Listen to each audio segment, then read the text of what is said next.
ito yung titirahin natin ngayon mga boss. Toyota Innova 1GD engine. Pumapalya, sometimes naman ay okay siya.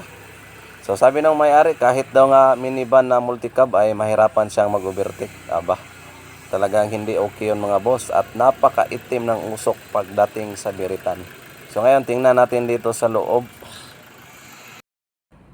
So napakabata pa ng unit mga master, oh. 34,883. Pero ewan ko lang ha kung totoo ba talaga yan na odometer niya. So ang una natin gagawin dito is pull out na natin yung injector. So first step tayo mga boss, injector. So saka na muna sa iba pag hindi natin nadali sa injector. Alright. So ngayon mga boss ay fast forward yung birada natin. Ito na yung mga injectors na galing calibration. Ayan, so pinalinisan natin yan at may dalawang injectors na bumibigay dyan. So dito yan nakalagay sa ibabaw.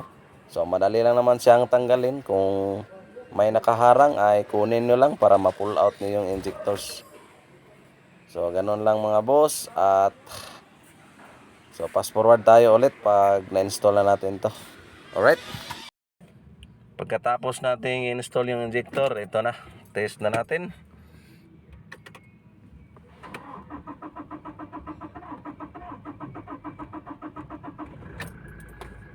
Tanggal umandar mga boss.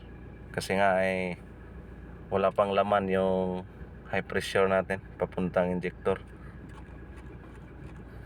Ito na, umandar na siya.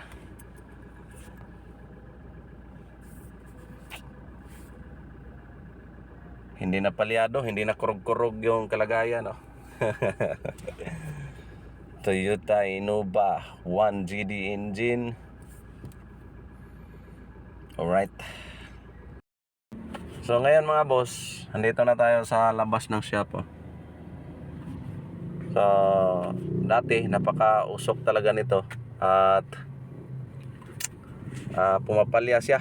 So may time na parang mag-fuel knock sound siya.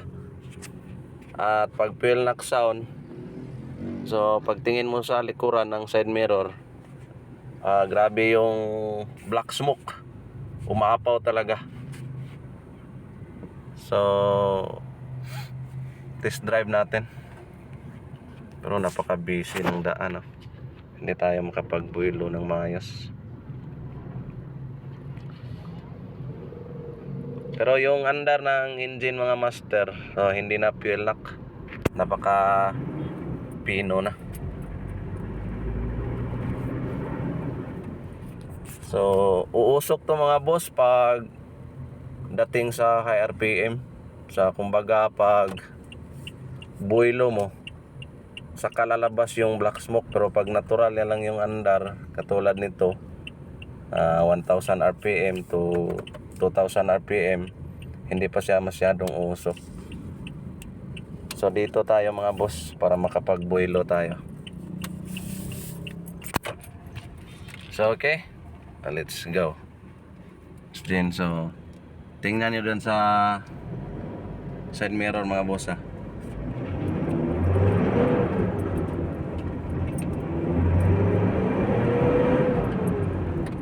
So meron siya konti na lang.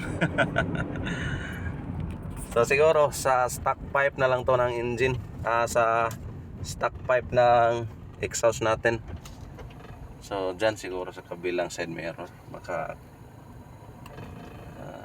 klarong klaro. So ngayon turn around tayo.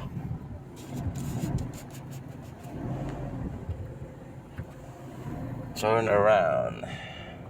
Toyota Innova mga master 1GD engine. So builo natin sa first gear. Tingnan yung side mirror, ha. Wala. Nagka-unti-unti na siyang nawala. Grabe, lakas mga boss. Grabe talaga itong mga GD engine. Lakas talaga sa rangkada.